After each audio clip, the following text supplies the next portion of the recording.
And we are live on Discovery Paranormal. And what am I going to say to you tonight, I wonder? I don't know. I think we're going to talk a little bit about alien battles over Germany back in, oh man, back in the day. I think that, let's see, April 14th, 1561. So we're also going to talk about modern day aliens swarming aircraft carriers. And I'm going to finish up with a little bit of lucid dreaming and perhaps, if we have time, the universal law that aims time's arrow and trying to figure out. Because, you look out into space in any direction, you're looking back in time. And also, you would think at one direction you could look forward in time. Doesn't work like that. Why? We're going to discuss that too. So, starting off with aliens. I was talking to a couple of good friends of mine, and we're trying to get together for some type of meeting, type of trip. I'm trying to meet my Facebook friends before we all die. And it's kind of cool. You've been friends with people 8, 9, 10 years, talk to them every day. They know you, you know them. It's just you've never seen each other face to face. So we're talking about getting together in Germany, and that's kind of in the middle of where we all live globally. And I'm like, there's a town called Nuremberg that I would love to explore, a city, and also the outskirts of the area. So apparently there was an alien battle over Nuremberg back in 1561. And a lot of people don't know about this. Okay, so let me read you the story. At daybreak on April 14th, 1561, residents of Nuremberg, Germany woke up to an alien aerial battle raging above their heads.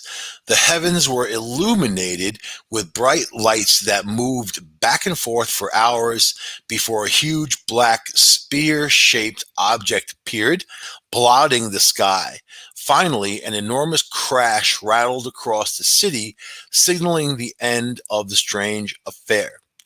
The phenomena over Nuremberg have long been regarded as one of the most important recorded early UFO sightings, which is still regarded today by enthusiasts as proof of an extraterrestrial battle within the Earth's orbit. And by the way, and cut in here for a minute, this isn't the only time this has happened. Not long after that, another battle was over Switzerland, same type of thing. So modern skeptics and scientists have other views, but and I'll tell you what their views are, because I like playing both sides of the fence, man. If scientists are going to try to throw some cover on this, we should know what it is. They're saying it was a sun pillar and or sun spots is what people saw, which doesn't account for the ships fighting each other, crashing to the ground, smoke coming out of them, things like that. The big giant spear vessel showing up and other little ones going into it and taking off. Now, I have pictures of all kinds of sun phenomenon, because I had a perfect view of of the West, and I had probably about an 80-mile view, all in all. So sunsets were spectacular. I've caught sun pillars multiple times. At no time did any of it ever look like an alien battle. None of it, right? So now the original account was published in April of 1561 with a local broadsheet newspaper. And that's what they had back then. They actually had a version of a newspaper. And then this was accompanied by a stunning woodcut produced single-handedly by a local painter and illustrator, Hans Glasser. Okay. According to the report, townsfolk saw hundreds of glowing shapes within the early morning skies, including spheres, crosses, globes, moons, and tubes, each moving frenetically across the heavens. The dramatic report recounted a detailed and frightening shared version. So this is it. Between 4 and 5 a.m., civilians of Nuremberg were in the streets conducting their daily business. I would have slept through the whole thing, missing alien invasions as per usual. As the sun slowly rose to the blood red crescents grew at its center, while flanking on it at four sides were red and black balls in varying groups and permutations. These Between these balls were a handful of red crosses and enormous slashes of bright red coloring, taking the shape of reeds. In short, the sky was busier than a taxi in New Year's Eve, right? This guy's trying to be funny. People who write things like this shouldn't try to be funny. If you're not funny, don't try to be funny because it just comes off as obnoxious. At once, this collage of shapes started fighting with one another, with the globes and rods flying across the sky in and out of the sun for about an hour. Eventually, the fighting became so ferocious that the alien shapes became so tired from their exertions that they fell to the earth in a mass of flames before burning up on land in a cloud of hellish smoke. Now, let me ask you, do you think a sun pillar could do that? Do you think sunspots?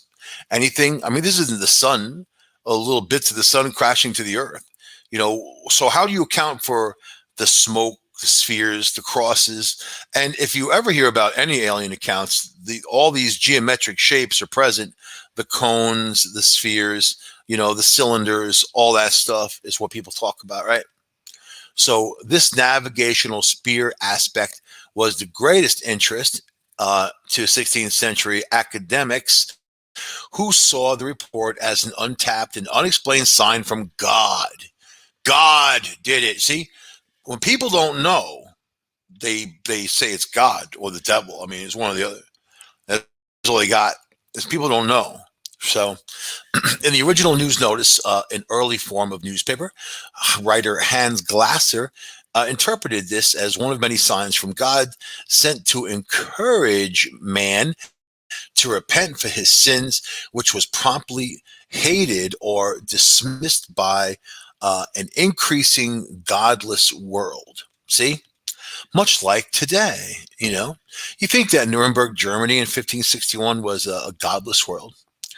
The display was a reminder from the Almighty to repent, repent, repent. See? And that's all their religion is, man. Control.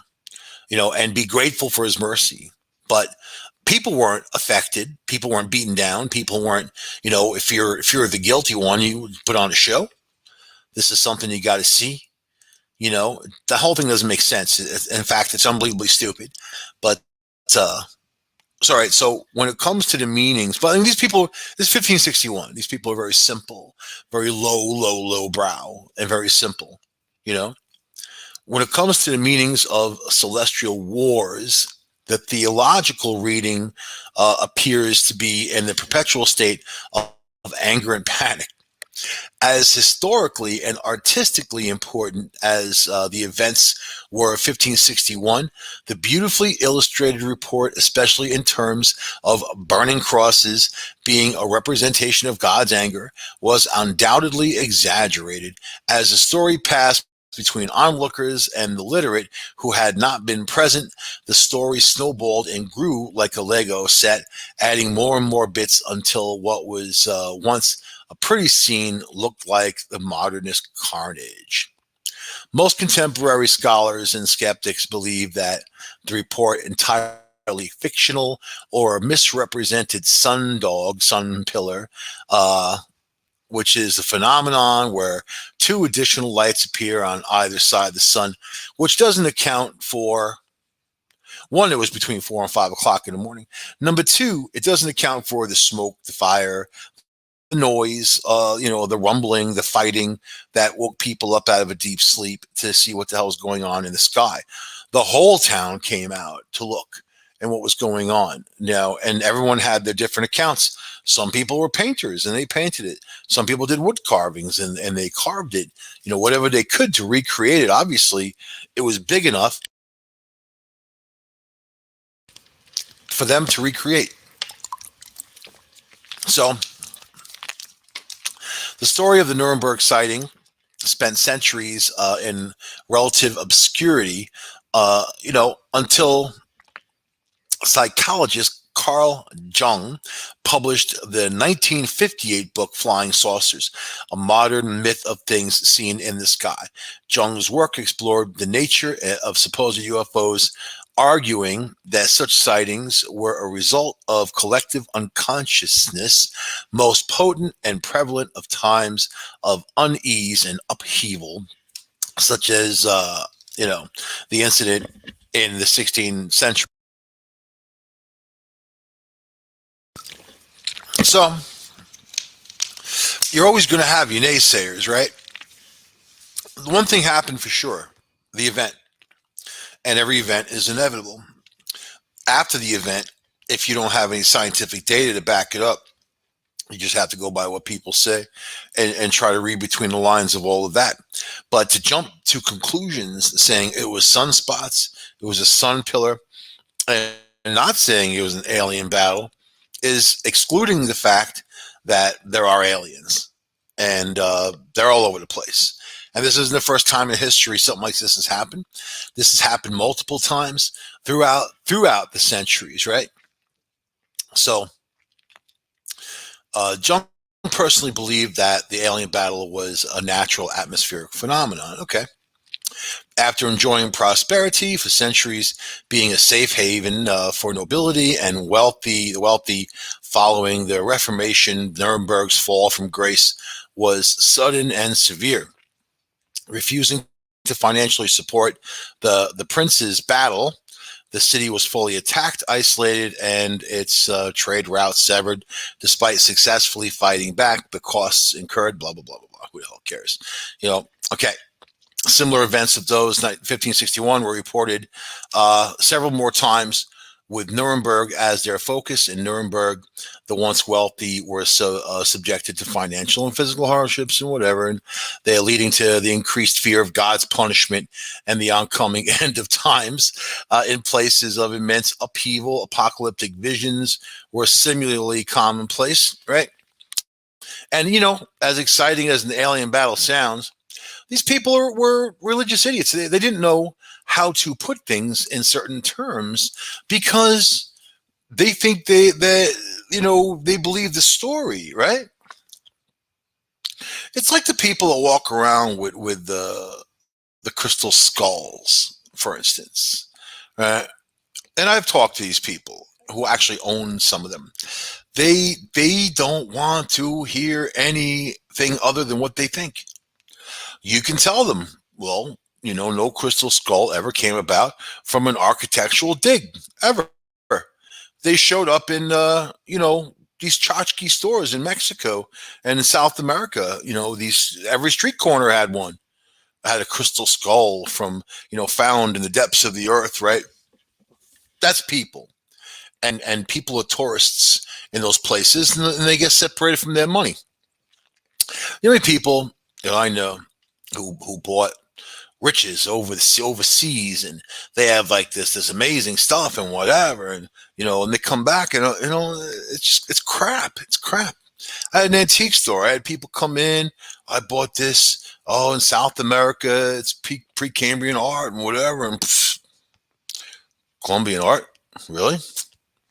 Or they have things that are dinosaur bones. Yeah, you might find that once in a while, but most of it's bullcrap.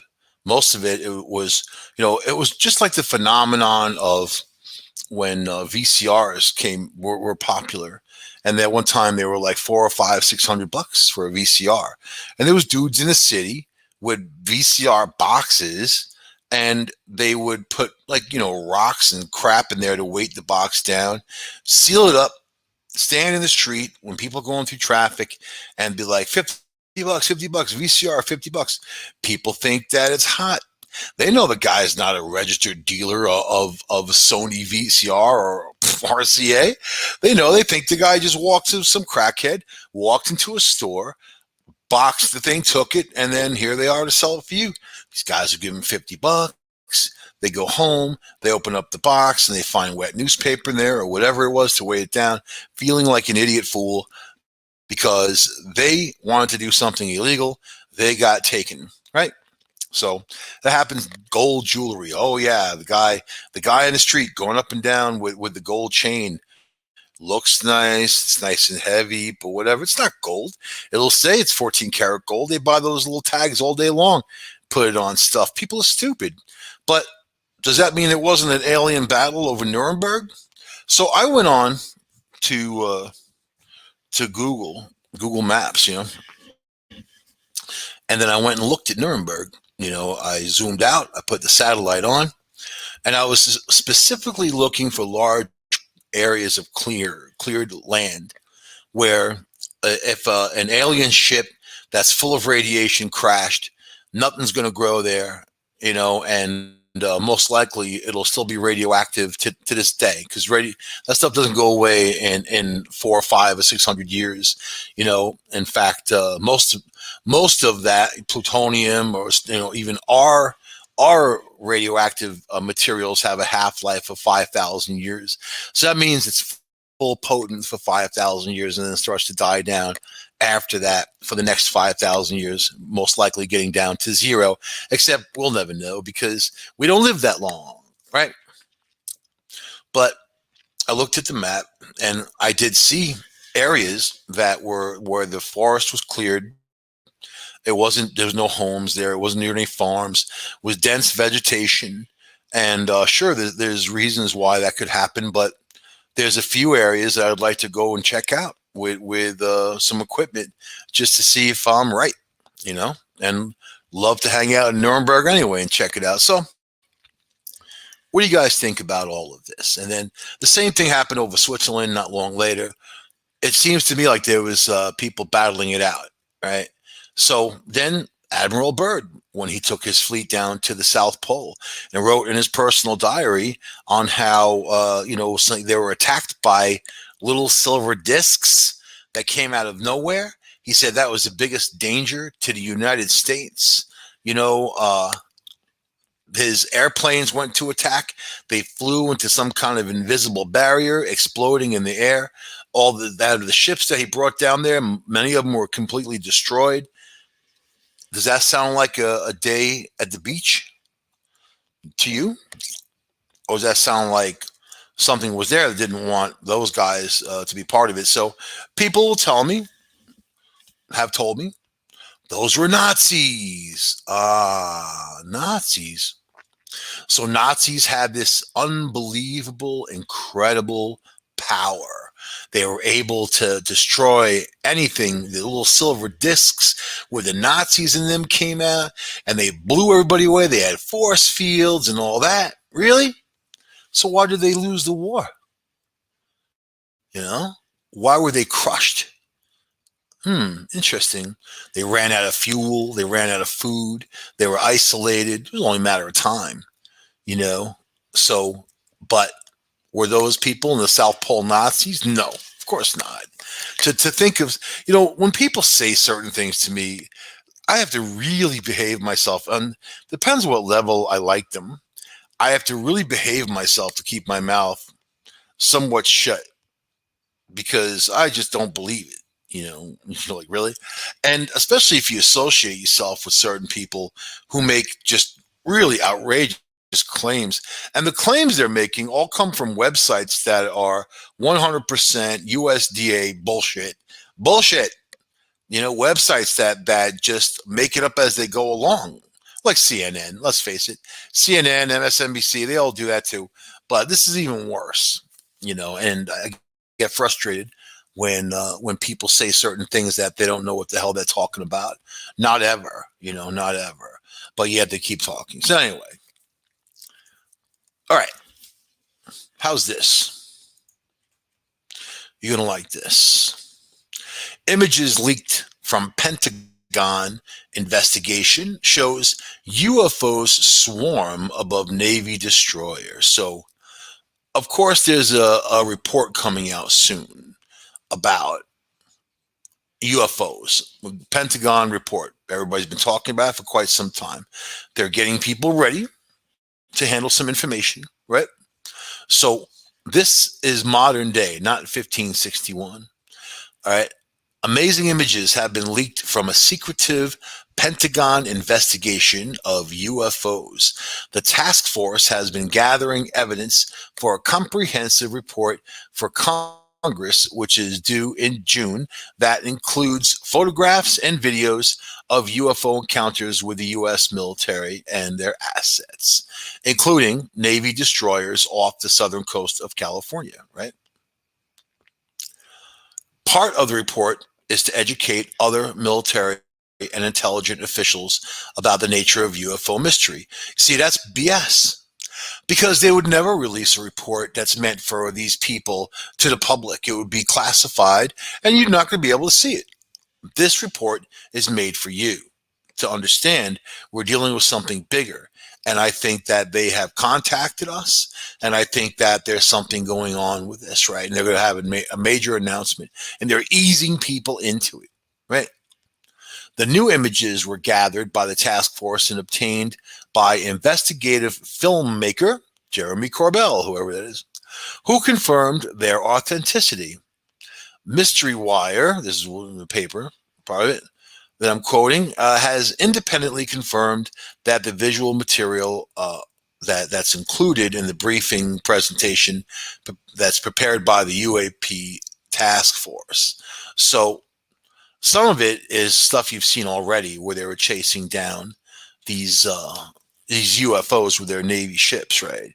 But some of it is not, and some of it's from the International Space Station, as these UFOs fly past all day long like it's a highway. Shoot, they don't even try to hide it; they just go back and forth, back and forth.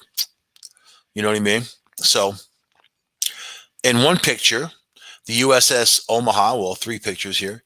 The USS Omaha observed a possible UAS. That's the new word for a UFO, is a UAS, a spherical in nature, in shape, moving towards the surface of the water and then disappearing. OMA assessed the object had sunk. Attempts to search the water records were ineffective. They've got these things, these craft, that when they go into the water, they don't even splash. They just bloop. They tracked one underwater going 500 knots, and then it really took off 500 knots underwater. And then boom, it took off. So here we go. Another one, USS Russell observed 3 UNKUAS, seemingly triangular in shape from the angle of observation, hovering approximately 700 feet over the RSL's fantail. 700 feet, not that far away. 2 of the UAS pictured are above, and I got little pictures which I can't share with you because I have no control over the StreamYard. So maybe one day, if I have control over the StreamYard, I could show you guys all kinds of pretty pictures. So one remarkable video was recorded in July of 2019 by naval officers using a night vision device showing what appears to be a pyramid-shaped object hovering 700 feet, again, over a naval destroyer. So you got to know that whoever's operating these craft, they know that these are military devices. They know that they have guns. They know that they have missiles, and they do all kinds of stuff. The fact that they're trying to make some kind of contact, or just saying we're here, or just showing that we're here and there's nothing you can do about it. There's a lot going on there, okay? So the video was taken on deployment from the USS Russell. It shows what describes to be as vehicles, and they made a great distinction. They made sure in this classified briefing, they made a distinction that this is not something that we own, either a black project. This is not something of a foreign military. And these were behaving in ways, if it was, they wouldn't be having the meeting. You wouldn't know about it. They wouldn't be talking about it, right? These are vessels that can go from 80,000 feet down to sea level in a matter of seconds, which is impossible in our physics and what we have, impossible.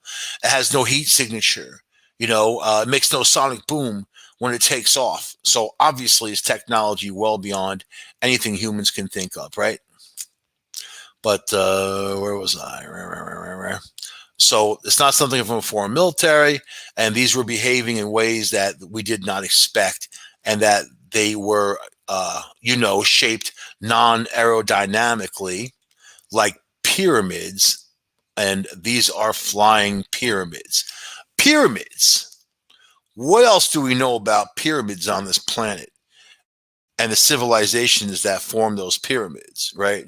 I mean, they don't even know anything about the pyramids, and some of them, how old they are and whatever, they don't even have a clue. The video is one of several forms. And by the way, you see cars on the road, all aerodynamic, and they all look like a pregnant roller skate. You know what? Ha ha ha ha. People in UFOs don't care about that nonsense. I guess they're not looking for wind velocity, man. When you can go 80,000 feet down to sea level in 2 seconds. In 2 seconds.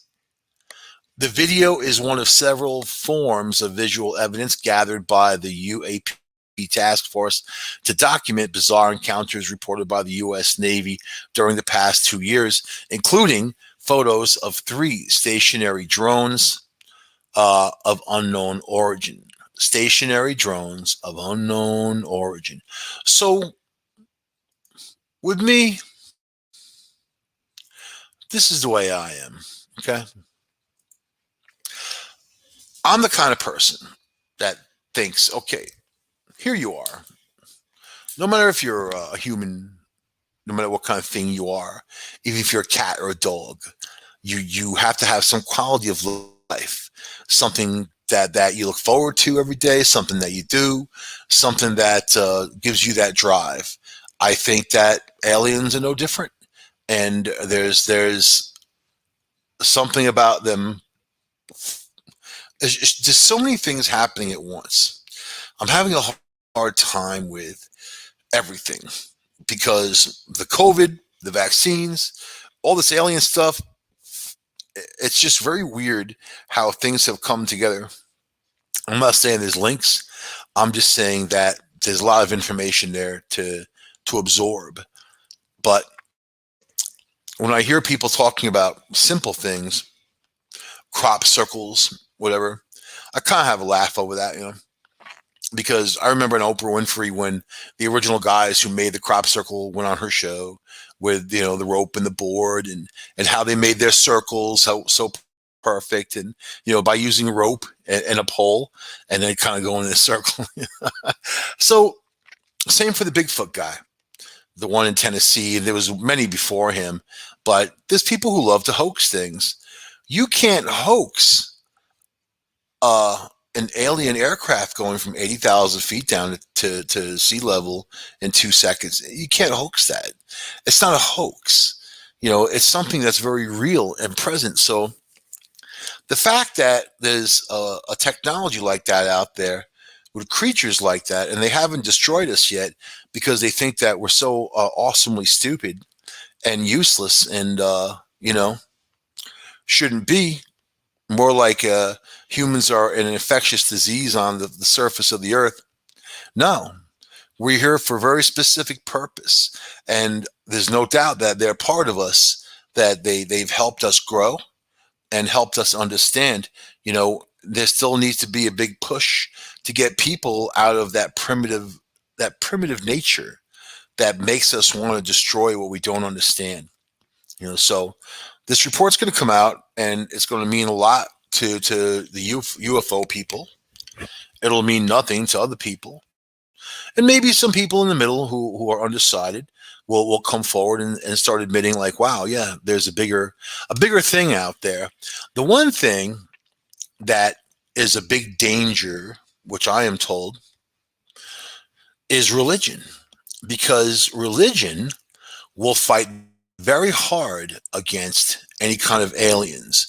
I have a feeling it'll debunk all of their bunk, debunk their bunk, and then they'll lose, billions of dollars because people will walk away from these institutions that have worked so hard and so diligently to separate you from your neighbors and others, because that's what religion does. It separates people. It doesn't bring people together. Opposite religions separate. So how is that something that's from all loving God? If you think of the whole term of a creator, you wouldn't think that that creator wants people to be divided. So I think that once these technological things come forward, there's a lot of people who will be stuck in, let's face it, there's people who are stuck in stupidity. There's people who don't even believe COVID-19 is real. I hear it all the time from people out in the street, in the store. I don't believe it. I don't believe it. And they're always like these I hate to generalize, but there are people who aren't very with it to understand that it's not a political issue, COVID-19. It's a health issue. And it's something that you don't want. Now COVID-19, the new one, this double mutation that's from India, is here in the U.S. It's in England. It's all over now. You can't stop things like that. We've been running, trying to play catch up with it. Now it's got a bunch of new symptoms.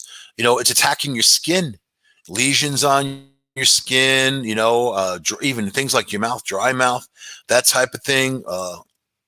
Just interesting how skin is your biggest organ if you think about it, and now it's attacking that. I actually had one of my people on Facebook, like I posted an article about new symptoms from COVID, especially for diabetics, because there's a lot of this swelling for diabetics and things like that. So new symptoms, right? And there's also something called long COVID that people will have for months and months and months, or it will be in their DNA. They said it's bonding, they found it bonded. So there's a lot of that coming out, and we just, it's in the day. It's, nobody is an expert. It's day by day and trying to survive and play catch up with this horrible virus. But then the people out there, oh, I don't believe in it. It's stupid. And that not only how they don't believe in it, they have to share their opinion with you and let you know how dumb they are, just how dumb they are. And they can be sick. They can have it and be hacking. It's just the flu. People die from the flu every year. Oh, look at the people. Wow. And so in the end, you just have to walk away from those people because you can't teach them anything. Maybe you can educate some of the people some of the time, but some of them are so deluded and they just listen to these political leaders saying this crazy stuff. Trump, when it began, it was a hoax. COVID-19 was a Democrat hoax. Remember? That's what he said. Like, what an idiot. Really? But then he said, oh, but after it was killing everybody, I closed down the borders and they didn't even want me to, and which is true. Nancy Pelosi was against Trump, the whole China thing, and standing with the Chinese in Chinatown there over on the West Coast. It was politics. It wasn't health. It's politics. Well, it's about your health. So, and yeah, people should get the shot. I'm going to say that. They should get, because you have a better chance of beating any of these mutations with it than without it. And the way I'm seeing it and the new symptoms and all this new stuff that's happening, and if you don't think that this is the end, it's just not going to come out with a double mutation. It's going to be the end of it. This is just the beginning. So, all right.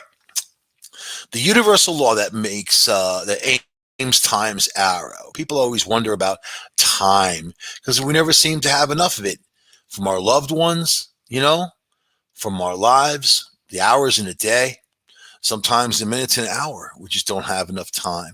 So I am not going to read you all this article. See, these articles piss me off.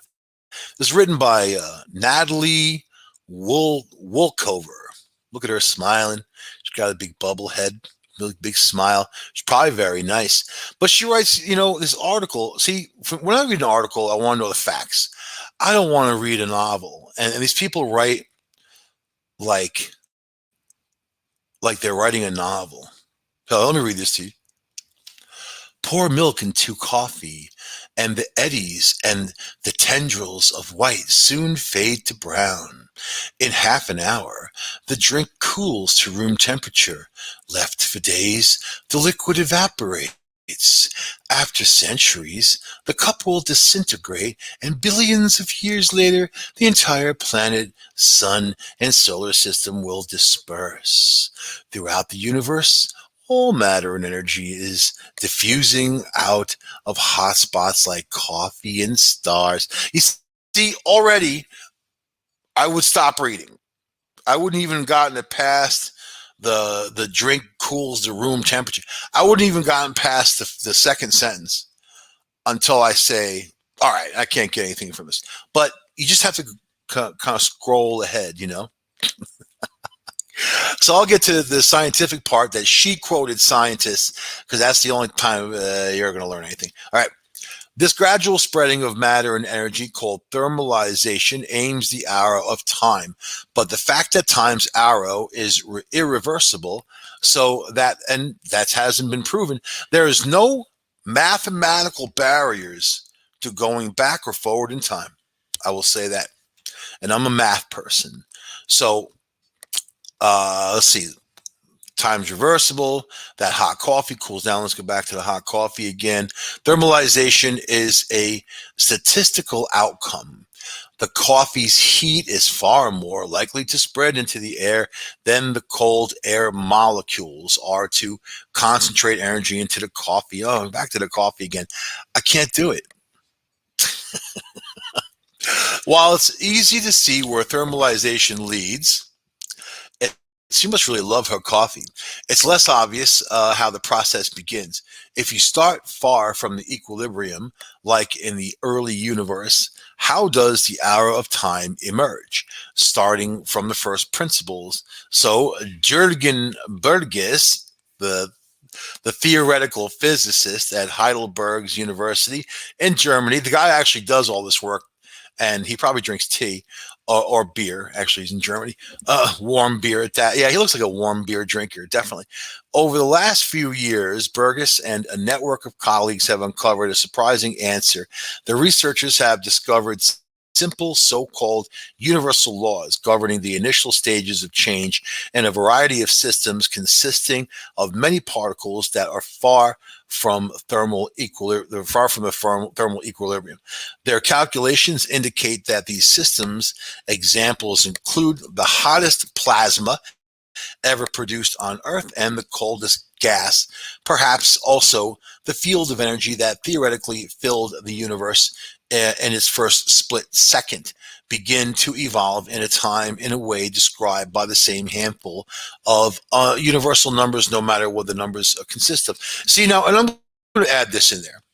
These people don't know anything, and their theories are all based on things that they know. But we're talking about things that you don't know. You know, you can't compare. When you're looking at a whole different reality and you're using your own to compare, it doesn't work. It doesn't work. That's like going into a ghetto and thinking that it's your own, the neighborhood, you know all the streets and you know all the people, you know everything. It doesn't have to be a ghetto. But I used to hang out in ghettos, man. It's ghettos is like the last free area in this world. I hate to say, it may sound weird. We'll have to discuss it one day, but I could definitely explain to you why. All right. So the findings suggest that the initial stages of thermalization play out in a way that's very different from what comes later. In particular, far from the equilibrium systems exhibit fractal-like behavior, which means they look very much the same at different spatial and temporal scales.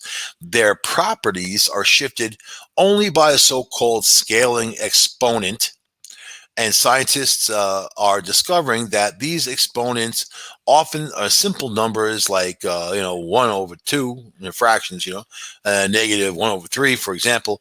Particles at speeds at 1 instant can be rescaled according to a scaling exponent to give the distribution of speed anytime, blah, blah, blah, blah. I'm going to say this. This is the problem with all these people. And I'm going to say all of them. Theoretical physicists. They need to go out and raise grant money. And they need to have a reason why. They're studying the arrow of time.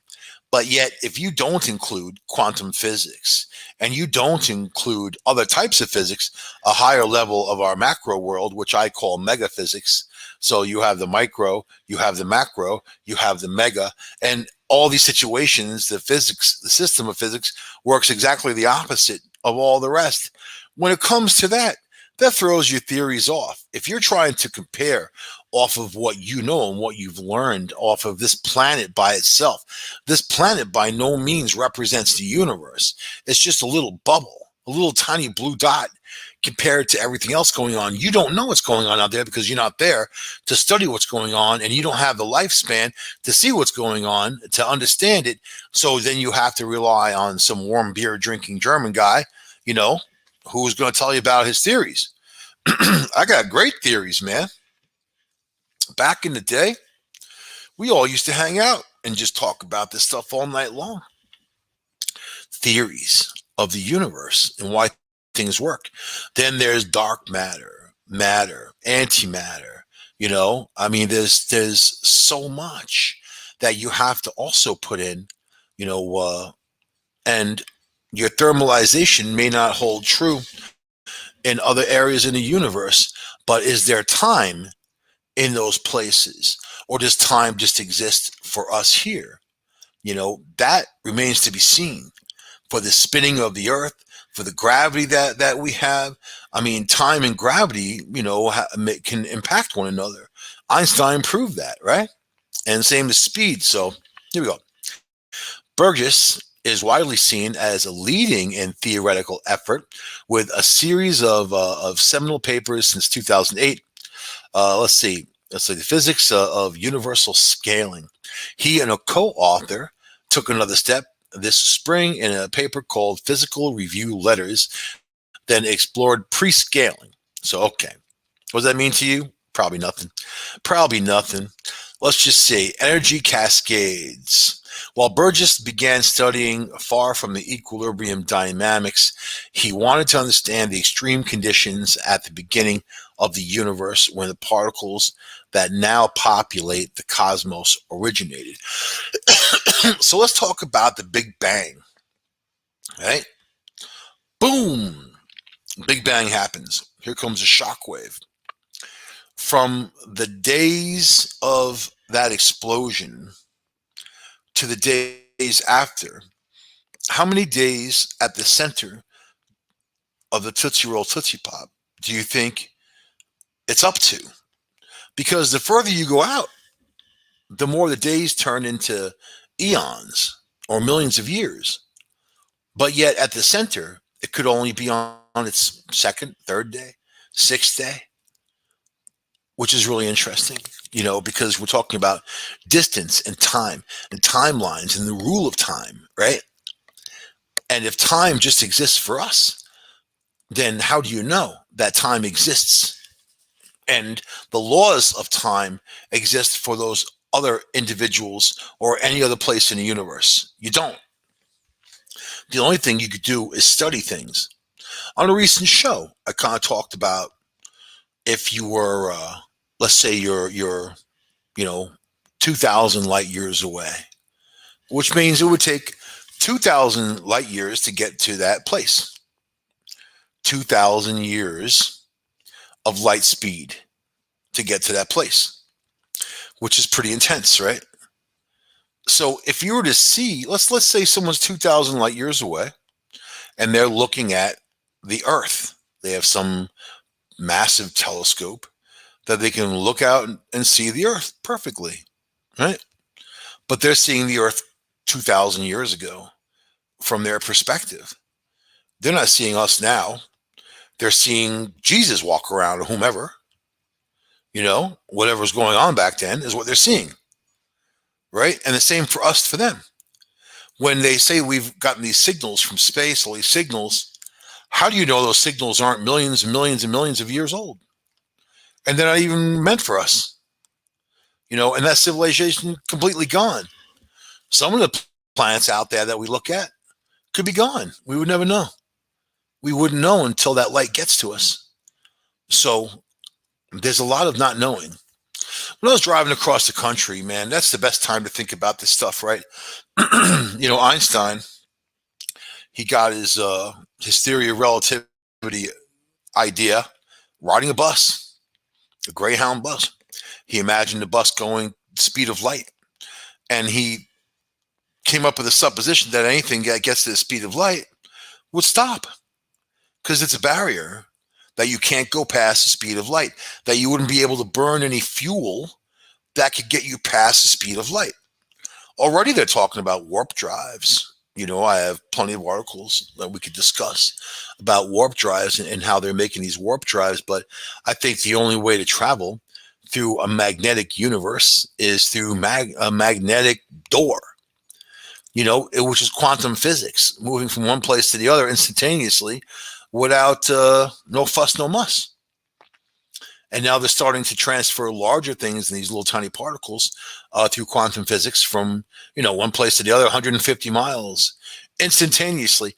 They've divided particles, and then kept a sister particle in one place and put the brother particle in the other place. And then they turn in the opposite direction when they turn the particles. They are connected. They're connected hundreds of miles away. It's a doorway and it's a hallway. It's a connection. And we're just humans right now trying to figure this out. You can see, if you look forward, using this technology, what it could be turned into, right? So just that there. So, all right, I'm not going to read the rest of this because I just kind of wanted to get into it. The coffee thing messed me up. It really did. Now I want coffee, and I want coffee and look at the stars. How dare they? How dare they? You're going to write an article about science and then get everybody in the coffee house. She's probably in a coffee house, right? Can you see that this woman in the coffee house, like, writing the article? So anyway, let's just get into lucid dreaming really quick. I wanted, because someone just asked me the other day about becoming lucid, right? We have a few minutes left. So various techniques, lucid dreaming, being able to communicate, travel. There's all kinds of things you can get out of lucid dreaming. So various techniques have been deployed and developed and tested to induce lucid dreaming in recent years, but as none yet are that reliable and consistently successful across all individuals. That's not to say that they won't work on you. While research in this area is in its infancy, some techniques already hold real promise. So let's do it. Let's just talk about a couple, man. How about, I don't know. Let's see. I think probably, me personally, I'm going to tell people to, like lucid dreaming, when you go to sleep, that twilight part of your sleep where you're kind of in that mix. There's things that you can do within there. You can also ask questions or have people come forward to you, that type of thing. So cognitive techniques are activities that are performed during the day or while falling asleep. Thus far, this type of approach has been most successful at inducing lucid dreams. According to a recent study of 169 Australian participants, a combination of three techniques induce lucid dreaming most successfully: reality testing, mnemonic induction, lucid dreaming as a wake back to bed type of thing. And reality testing, the reality testing method involves habitually asking your waking self whether you're dreaming and performing an action that helps you find out. The popular film Inception references this technique with a spinning top that would normally eventually stop rotating, but continues eternally when dreaming. So if you don't fancy keeping a spinning top in your pocket while you're sleeping, you can hold your nose and do whatever, and raise your arm and that type of thing, or just smack yourself in the face. Why not? Right? And the mnemonic induction lucid dreaming, called MILD, M-I-L-D technique, one rehearses a dream and visualizes becoming lucid while repeating a mantra expression at the same intention, such as, next time I'm dreaming, I want to remember that I am dreaming. For the best results, it should be performed while returning to slumber, basically wake back to bed, that type of thing. whereby one sets their alarm clock 1 or 2 hours before their normal waking time, gets up for a few minutes and goes back. This brief awakening is thought to increase that cortical activity in the key brain areas implicated in lucid dreaming when one slips back, that rapid eye movement, the REM sleep, you know what I mean? And the stage which the whole vivid dreaming occurs. Unsurprisingly, pressing the snooze button multiple times before finally waking also appears to increase the chances of lucid dreaming. So, of course, these strategies require sustained effort and to have an effect. In search of easier route of lucid dreaming, various wearable technology companies have developed contraptions that flash light, vibrate, play sounds during REM sleep. And I'll tell you something creepy. I just told this to my family members. Commercials have these pulses of light that shouldn't exist. And when you're laying in bed and your TV is still on and your eyes are closed, these pulses of light like almost communicate with your brain. It's very weird, man. I'm studying this, all right? It's something I'm studying to see what the deal is. And I would really like to know if they are just playing more shenanigans to get you to buy stuff, that type of thing, pre-programming your brain. I used to fall asleep during like infomercials. Or I'd fall asleep for a show and wake up during an infomercial. Oh my God. Horrible, horrible. Sometimes I just wake up wanting to buy stuff. Like, I got to buy it now. If I buy it now, I get another one. Buy one, get one. People are like, what the hell are you talking about? I don't know. Some stuff I need. A pasta maker. Anyway, that's that for that. I'm going to end the show here. This is Michael Angley on Discovery Paranormal, or whatever I'm calling it now. It's always Discovery Paranormal. So, but it's also the paranormal news. I will see you guys next week on this show. United Public Radio Network, UPRN Talkradio.com, 107.5 neurons, 104.5, $25. 25, right here, 30, 30, 30, 30, 30, 35, 40, 40, sold for $42.95.